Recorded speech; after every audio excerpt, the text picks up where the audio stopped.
तनी सुनला समाधि साले तब जइहा। तनी सुनला समाधि साले तब जइहा।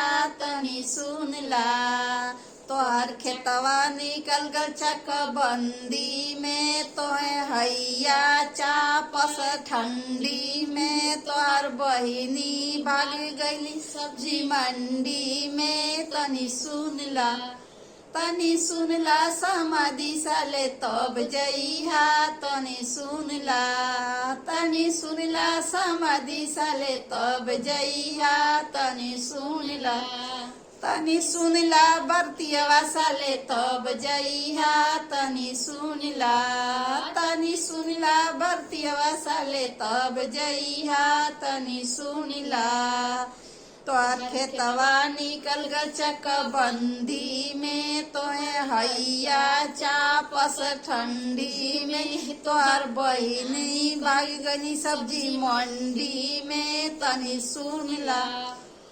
सुनला बरतियवा साले तब जइहा। तनी सुनला बरतियवा साले तब जइहा।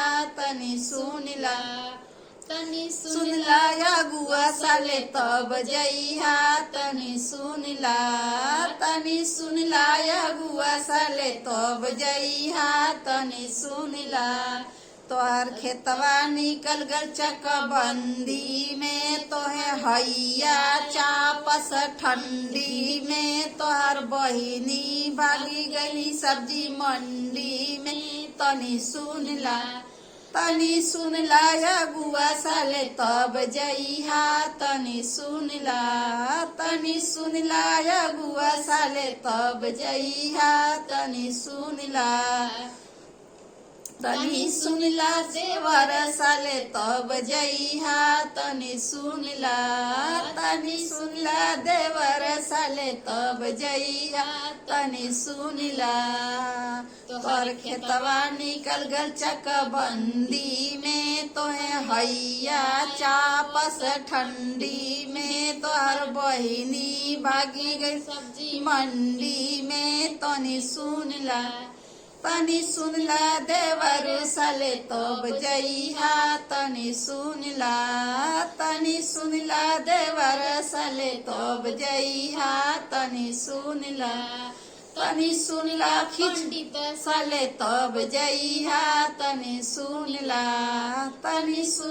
पंडित साले तब जइहा।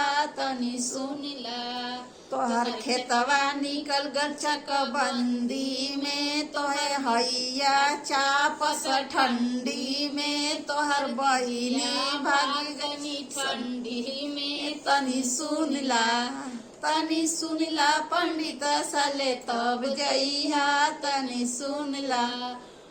सुनला पंडित साले तब जइहा। तनी सुनला।